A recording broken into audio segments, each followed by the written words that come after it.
అంటే ఎందుకు రాజధాని ఇష్యూలో ఒకళ్ళతా తీసుకున్నారు మీరు యాక్చువల్గా?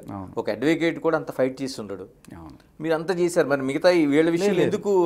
అంతే ఇదిగా ఉన్నాను నేను. లిటరల్లీ నేను సుమలత్ గారితో కూడా మాట్లాడాను. అసలు అన్ని విషయాలు నేను చెప్పాను. అండ్ ఎస్పెషల్లీ సుమలత్ అంటే ఆయేషా, ఓకే అమ్మాయి. సో నేను మాట్లాడాను అన్ని రకాల, అంటే రెండు వైపులు కూడా మాట్లాడాను. నేను మాట్లాడి తీసుకున్న విషయం ఏంటంటే, ఇప్పుడు జానీ మాస్టర్కి మెయిన్ సరే రిమాండ్ తీసేంత దాకా వెళ్ళింది అంటే అది మెయిన్ పోక్సో. అది చాలా స్ట్రాంగ్ చట్టం, దానివల్ల ఇబ్బంది పడదు. బట్ నేను వాడికి కొన్ని పాయింటర్స్ కూడా చెప్తున్నాను. అందులో ఒక పాయింట్ ఏంటంటే, పోక్సో పెట్టడానికి సరే ఆవిడ ఆ టైంలో 16 ఏళ్ళు అనుకున్నప్పుడు జానీ మాస్టర్కి ఆ విషయం తెలిసిందా లేదా? ఓకే సరే, తెలియకపోతే చిన్నపిల్లకి కనపడుతుంది కదా, కనుక్కోవాలి కదా, నువ్వు పెద్దవాడివి అని మీరు అనొచ్చు. బట్ ఈటీవీ లాంటి ఒక పెద్ద ఛానల్లో ఢీ లాంటి ప్రోగ్రాంలో జోడీ అనేది 18+ ప్రోగ్రామ్. మీరు దాంట్లో అబ్జర్వ్ చేస్తే ఆ మూవ్స్ కావచ్చు, చాలా ఇంటిమేట్ మూవ్స్, ఇవన్నీ కూడా వాళ్ళు ఇచ్చే యాడ్ కూడా 18 ఏళ్ళ నుంచి 24 ఏళ్ల మధ్య వాళ్ళు కావాలి డాన్సర్స్, మనకి ఉత్సాహవంతులైన వాళ్ళు రండి అని చెప్తారు. అండ్ ఏ వెరిఫికేషన్ లేకుండా అంత పెద్ద ఛానల్, అంత పెద్ద మలయాళ ప్రొడక్షన్స్ అనుకుంటారు, వాళ్ళు అంత ఈజీగా తీసుకోరు కదా.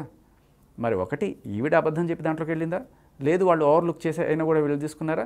అలా ఏం లేదు కదా, అందులో చాలా చిన్న పిల్లలు కనిపిస్తుంటారు మనకి. చిన్న పిల్లలు కనిపించేది వేరే, ఏదైనా కావచ్చు, వాళ్ళు ఏం అటువంటి రిస్ట్రిక్షన్ ఏం పెట్టుకోలేదు. ఎందుకు లేదు, ఖచ్చితంగా. ఇప్పుడు మీరు గమనిస్తే జోడీ అనేది ఇంటిమేట్ మూవ్స్, మీరు ఆ సాంగ్స్ చూడండి, కంప్లీట్ అడల్ట్ కంటెంట్. అది మీరు ఇంట్లో కూర్చొని ఫ్యామిలీతో కూర్చొని చూసే కదా. ఆ జడ్జ్ ప్రేమణి గారు ఎవరైతే ఉన్నారో వాళ్ళు మాట్లాడిన మాటలు కూడా నేను పాయింటర్స్ తీసి పంపించాను. ఆవిడ సిడక్షన్ అనే మాట వాడింది ఆవిడ. సిడక్షన్ అనేది this is just an 18+ thing. అంటే మగవాడిని టెంప్ట్ చేసే రకంగా డ్యాన్సులు చేయడం అనేది సిడక్షన్. సో ఈ సిడక్షన్ అద్భుతంగా చేసావు నువ్వు అని చెప్పి ఆ అమ్మాయికి చప్పట్లు కొట్టారు ప్రియమణి, ఎవరు సృష్టికి. సో దట్ మీన్స్ ఒకవేళ కనుక మీరు చెప్పినట్టుగా చిన్నవాళ్ళని కూడా తీసుకుంటే, అంటే చిన్నపిల్లల్ని తీసుకొని ఇలాంటి సిడక్షన్ డాన్సెస్ కూడా చేస్తుండడం అనేది that's it self is a crime.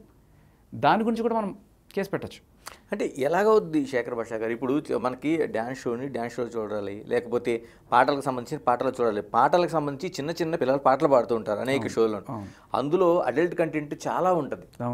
మరి అవన్నీ వాళ్ళు నోటితో పలుకుతున్నారు, అవన్నీ ఆ సెక్షన్లో అలా వర్తింపు చేస్తే ఇంక షోలు ఎందుకు నడుస్తాయి?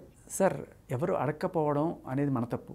ఇప్పుడు ఒక చిన్న పిల్లని తీసుకొని ఏమన్నా బూత్ పాట పాడించారంటే ఎందుకు పాడట్లేదు? మనకు కనిపిస్తున్న దాంట్లో అనేక అడల్ట్ కంటెంట్. అదే సార్ జర్నలిజం. మనం ఎథిక్స్ పాటించి చిన్న పిల్లలతో ఎలా పాటిస్తాం ప్రశ్నించకపోవడం మన తప్పు కాదు. నేనంటుంది ఏ సర్టిఫికేట్ ఉన్న సినిమాలోన యూఏ కూడా మాట్లాడట్లేదు. ఏ సర్టిఫికేట్ ఉన్న సినిమాల్లో ఉండే పాటల కంటెంట్ని తీసుకొని అక్కడ చాలా షోలు ప్లాట్ఫామ్స్లోన పెద్ద వాళ్ళు కంటెక్ట్ చేస్తున్న షోల్లోన పాడుతూ ఉంటే మనం ఎంజాయ్ చేస్తున్నాం. ఎంజాయ్ చేయ సార్, జనాలు కొంతమంది ఎంజాయ్ చేయొచ్చు సార్, స్పృహ ఉన్న వాళ్ళు ఖచ్చితంగా దాన్ని సవాల్ చేయాలి సార్. మరి ప్లాట్ఫామ్స్ అంగీకరిస్తున్నాయి కదా, మీరు అన్నట్టు ఈ సర్టిఫికేషన్ లేకపోతే అడల్ట్ దాన్ని మనం తీసుకోకూడదు అనుకున్నప్పుడు అవన్నీ వర్తించాలిగా. అదే అంటున్నాను. ఇప్పుడు ఎవడైనా పిల్ వేయాలి, పబ్లిక్ ఇంట్రెస్ట్ లిటిగేషన్ పిల్ ఒకటి వెయ్యాలి, ఇది తప్పు అని చెప్పాలి. అండ్ ఇదైతే కంప్లీట్గా సరే, పాటలు పాడడం అనేది రెండు. ఇప్పుడు సాంగ్స్లో మీరు కొన్ని మూవ్స్ చూస్తే లిటరల్లీ ఎంత ఇంటిమేట్ మూవ్స్ ఉంటాయంటే అది కొన్ని జుగుప్సాకరంగా, కొన్ని అశ్లీలంగా మనకు అనిపిస్తాయి, నాకు అనిపిస్తున్నాయి. మరి మీరు చూసినప్పుడు మీకు తెలియాలి. నేను కావాలంటే కొన్ని దానికి కట్ చేసి కూడా పెట్టాను, వాళ్ళకి సాక్ష్యాల కోసం పంపించాను నేను. సో ఇటువంటిది 18+ వాళ్ళే చేయాలి. అంటే 16 ఏళ్ల వయసులో వాళ్ళకి ఎలా ఉంటుంది చదువుకోవాల్సిన వయసు.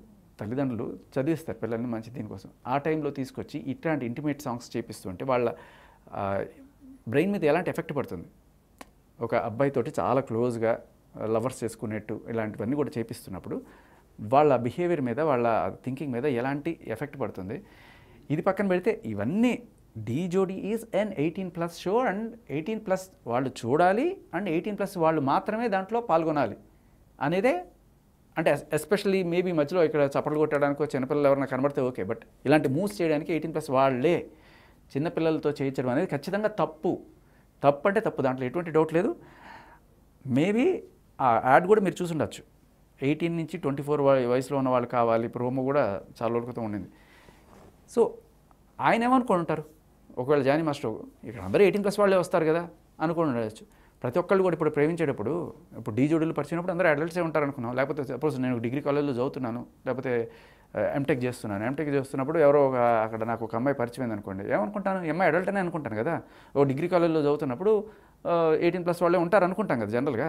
అలాగే డీ జోడీకి వచ్చినప్పుడు అందరూ అడల్ట్సే ఉంటారని చెప్పి వాళ్ళే అనౌన్స్ చేసినప్పుడు ఈయన మళ్ళీ ప్రత్యేకంగా అమ్మ నీ ఆధార్ కార్డ్ పట్టరా, నీ డేట్ ఆఫ్ బర్త్ సర్టిఫికేట్ పట్టరా అని అడగాల్సిన అవసరం ఎవరికి లేదు. సో జానీ మాస్టర్కి ఒక బెనిఫిట్ ఆఫ్ డౌట్ అయితే ఉంది. ఆయన ఇందువల్ల నేను కన్ఫ్యూజ్ అయ్యాను, లేకపోతే ఇందువల్ల నేను ఆవిడ 18+ అనుకున్నాను చెప్పడానికి he has every right. And ఆవిడ చెప్పుకోవాలి, వాళ్ళ తల్లిదండ్రులు చెప్పాలి. 18 కాకపోయినా కూడా ఆవిడని తీసుకొచ్చి ఇలాంటి షోస్లో మీరు ఎందుకు పెడుతున్నారు? శేఖర్ మాస్టర్, అది ఎక్కడ జానీ మాస్టర్ కేసులో మీరు చెప్తున్న వాదన ఏదైతే ఉందో, అంటే 18+ అనే అమ్మాయి చెప్పలేదు కాబట్టి జానీ మాస్టర్ అలా అనుకున్నాడు కాబట్టి, అంటే ఆయన ఒక జడ్జిగా వచ్చాడు అంటే దాన్ని 18+ ఉంటే పర్వాలేదు అంటే ఆమెని అంటే మీటూ లాంటిదో లేకపోతే కాస్టింగ్ కావచ్చు, మీరు ఆ బుల్లితెరకి ఓకే అన్నట్టు చెప్తున్నారు. గుడ్, ఇది వేరే. ఇప్పుడు దీని గురించి మళ్ళీ మాట్లాడదాం. ఎందుకంటే సపోజ్ ఇప్పుడు 18+ అనుకున్నప్పుడు ఈయన కాస్టింగ్ అవుట్ చేశారు అంటే ఆ కేసు గురించి మళ్ళీ మాట్లాడదాం. ఇప్పుడు పోక్సో పక్కన పెట్టేద్దాం. మీరు 376కి వచ్చారు. ఇప్పుడు పోక్సో అయిపోయింది. 18+ అయినా కూడా జానీ మాస్టర్ ఆవిడ్ని ఆయనకి ఏదో సెక్షువల్ ఫేవర్ చేస్తే నేను నీకు ఏదో ఛాన్సెస్ ఇస్తానని చెప్పి అన్నాడు అనుకుందాం. ఓకే, జానీ మాస్టర్కి పెళ్ళైందనే విషయం వాడికి తెలుసు కదా, తెలుసు. ఓకే, అండ్ ఇంకొకటి ఏంటంటే ఇలాంటి డాన్సర్లు చాలామందే ఉన్నారు. అందరూ ఇలాగే దానికోసం అలాంటి పని చేస్తున్నారా? సెక్షువల్ ఫేవర్స్ చేసే ప్రతి ఒక్కళ్ళు కూడా ఇట్లాంటివి తెచ్చుకుంటున్నారా అని మీరు ఒప్పుకుంటున్నారా? లేదు కదా. కొంతమంది నికార్సైన వాళ్ళు కూడా ఒక్కళ్ళు కూడా ఉండరు. ఎందుకుంటారు? ఒకళ్ళేం బోల్డ్ మంది ఉంటారు. మరి ఎప్పుడైతే నేను ఇలాంటి ఫేవర్స్ చేసి లోపలికి వెళ్ళాలంటే ఒక లంచం ఇచ్చి, అది డబ్బు రూపం కావచ్చు, లేకపోతే అందాన్ని ఎరవేసి కావచ్చు, ఏదో రకంగా నేను నా కెరీర్ నాకు ఇంపార్టెంట్, దానికోసం నేను ఈ పెయిన్నో లేకపోతే ఏదైనా భరించడానికి సిద్ధంగా ఉన్నాను అనుకుందాం ఆ అమ్మాయి. So this is nothing but ఏమనిపిస్తుంది, ఒక కొంప కూలిపోయినా పర్లా, ఎవరు జానీ మాస్టర్ పెళ్ళైందని తెలిసి ఆయనకి పిల్లలు ఉన్నారని తెలిసి ఆ కొంప ఏమైపోయినా పర్లా. అలాగే నికార్సైన అమ్మాయి, నేను ఇలాంటి వాటికి రాను, గెస్ట్ హౌస్లోకి రాను, మీరు ఛాన్స్ ఇస్తే ఇవ్వండి లేకపోతే వెళ్ళిపోతాను. అలా ఉందా శేఖర్ గారు? అసలు సొసైటీ నిజంగా అలా ఉందా? మీరే అంటే నిజంగా ఇప్పుడు ఒక కళాకారుడు అనేవాళ్ళు మీకు ఎఫ్ఎంలో చాలా సీనియర్గా ఉన్నారు, మీరు చాలా మందిని ఇంటర్వ్యూ చేస్తుంటారు. నిజంగా ఆ బుల్లితెర కావచ్చు లేకపోతే వెండితెర కావచ్చు, ఆ పరిస్థితులు ఉన్నాయి అంటే ఒక అమ్మాయి నేను ఇలాగే ఉంటాను అనేది ఎంత పర్సెంటేజ్ ఊహించుకోగలం? ఎందుకు సార్, నేను అదే చెప్తున్నా. ఒక అబ్బాయిగా ఒక ఆర్టిస్ట్ కనిపించట్లేదా? వాడు ఏమి చూస్తున్నాడు? డబ్బులు ఇచ్చి వస్తున్నాడా? సార్ డబ్బులు ఇచ్చి వచ్చేవాళ్ళు ఉండొచ్చు, కాదనట్లా. బట్ నేను ఒక యాంకర్గా వచ్చాను కదా, నేను ఫేస్ చేశాను. అమ్మాయిలు పంపించండి ఫస్ట్, అబ్బాయిలు పక్కన పెట్టండి, ఇలాంటివి మీరు కూడా ఫేస్ చేసి ఉంటారు ఖచ్చితంగా. మీకు పోటీకి ఎవరైనా ఒక మంచి న్యూస్ రీడరో లేకపోతే మంచి రిపోర్టర్ ఎవరైనా అందంగా ఉండేవాళ్ళు వస్తే ఫస్ట్, అంటే ఇప్పుడంటే మీరు ఎక్స్పీరియన్స్ మీకు ఒక పేరు ఉన్నప్పుడు అది వేరే విషయం. బట్ న్యూబీస్గా మనందరం బయటకు వచ్చినప్పుడు ఫస్ట్ ప్రిఫరెన్స్ అక్కడే ఉంటుంది. ఓకే, అండ్ ఏదైనా కూడా అబ్బాయిలు ఉన్నప్పుడు అబ్బాయిలు ఏమి ఇచ్చి వచ్చారు, ఏ లంచాలు ఇచ్చి వచ్చారు, ఓన్లీ మన అమ్మాయిల గురించి ఎందుకు మాట్లాడుతున్నాం? చాలామంది అమ్మాయిలు ఇలా రాకుండా నికార్స్గా వచ్చిన వాళ్ళు ఉన్నారు, దాంట్లో ఎటువంటి డౌటు లేదు. సో ఎవరు వాళ్ళకి ఇట్లాంటివి నేర్పిస్తున్నారు? అమ్మాయి ఇలాంటివన్నీ తప్పదమ్మా, వాళ్ళ అమ్మ చెప్పారా, లేకపోతే చుట్టుపక్కల వాళ్ళు చెప్పారా, లేదు ఇది ఇండస్ట్రీలో కామను, నువ్వు వెళ్ళు, ఇలాంటివన్నీ ఎవరన్నా చెప్పినా కూడా నేర్పించాల్సిన తల్లిదండ్రులు లేకపోతే ఎవరైతే మనం ముఖ్యంగా జర్నలిస్టులు కూడా నేర్పించాల్సింది అది. ఇదంతా కామన్ కాదు, చెప్పు తీసి కొట్టి బయటికి రావాలి. నేను అంటుంది ఏంటంటే ఓకే అమ్మాయి వైపు నుంచి ఉందానికి వన్స్ ఒకసారి జర్నీ జరిగిన తర్వాత సే నో అంటే నోవా కాదా? కరెక్ట్. మరి ఎందుకు ఇప్పుడు జానీ మాస్టర్ కేసులోన అక్కడ జరుగుతుందంతా సే నో అన్న తర్వాత ఎలా వెంటాడగలుగుతారు ఒక అమ్మాయిని? ఇప్పుడు అమ్మాయి కంటే వ్యక్తిగత జీవితం ఉంటుంది. చాలా మంచి పాయింట్ సార్ ఇది. ఇక్కడ దీనికి మీకు వస్తున్నాను అంటే సరే మొత్తానికి ఏదో స్టార్ట్ చేశారు, కొన్నాళ్ళు రిలేషన్లో ఉన్నారు, ఈయన పికల్లోతు ప్రేమలో మునిగిపోయాడు అనుకుందాం, ఆవిడ కొన్నాళ్ళు పికల్లోతు. ఎలా మునిగిపోతాడండి? ఒక భార్య ఉంది, పిల్లలు ఉన్నారు, ఎలా మునిగిపోతాడు? అంటే మీరు నేను మొక్కపోవచ్చు, ఆయన మతం అంటే ఆయనకి ఏం మోరల్స్ ఏమి ఉండవు అసలు. అదేంటాను వాళ్ళ మతం. ఒక డాన్స్ మాస్టర్గా ఉన్నాడు, ఒక నేషనల్ అవార్డు పొందిన స్థాయిలో ఉన్నాడు, ఆయన అనేక అంటే మల్టీ భాషల్లోనే ఆయన చేస్తూ ఉన్నాడు. అంటే అవకాశం వస్తే అమ్మాయిని వాడుకోవడానికి లేదా అమ్మాయికి అవకాశాలు ఇవ్వడానికి రెడీనా? వాడుకోవడం అనేది ఫస్ట్ స్టేజ్లో జరుగుండొచ్చు. వాడుకోవడమా లేకపోతే ఆ అమ్మాయి ఎరేసిందా లేకపోతే ఈయన ఇది చేశారా, మొత్తానికి ఏదో ఒకటి. మనం ఒకవేళ ఆ కోణంలో చూస్తే సార్, అంటే మీరు అన్నట్టు వాడుకోవడం అనే కోణంలో చూసినా ఆ అమ్మాయి కూడా తన కెరీర్ నిలబెట్టుకోవడం కోసం ఒక కొంపని కూల్చి ఒక డిజర్వింగ్ క్యాండిడేట్ ఎవరైతే ఉన్నారో, ఇంకో డ్యాన్స్ మాస్టర్ ఎవరైతే ఉన్నారో, ఆ అమ్మాయికి రావాల్సిన అవకాశం కూడా ఈవిడ తీసేసుకుంది. ఎందుకు అంటే ఆవిడ ఒప్పుకోలేదు ఇట వేరే వాళ్ళతో పడుకోవడానికి. ఈవిడ ఒప్పుకుంది కాబట్టి ఈవిడికి అవకాశం వచ్చింది అనేది మనకు అక్కడ అర్థమవుతుంది. సో ఇక్కడ అంటే దీన్ని బట్టి పడుకున్న వాళ్ళకి మాత్రం జానీ మాస్టర్ అవకాశాలు ఇస్తాడు. వాళ్ళే కాదు, ఇంకా ఎక్కడైనా కూడా ఇలాంటిది జరిగితే ఆయనది ఎంత తప్పు ఉందో ఈవిడది అంతకన్నా పెద్ద తప్పు ఉంది. నేను అంటుంది జానీ మాస్టర్ లాంటి ఒక ఫేమ్ ఉన్న డాన్సరు పడుకున్న వాళ్ళకి మాత్రమే అవకాశం ఇస్తాడు. అది XYZ ఎవరైనా కావచ్చు. అది కూడా నేను అనుకున్నాను. ఇండస్ట్రీలో ఇంకెవరితోనే ఇలా బిహేవ్ చేస్తున్నాడు. ఆ కొరియోగ్రాఫర్స్ చాలా మందితో నేను మాట్లాడినప్పుడు సార్ ఎవరితో లేదు, బట్ ఆవిడతో ఉన్నమాట మాకు తెలుసు. ఆవిడతో పీకలోతు ప్రేమలో ఉన్నాడు ఆయన.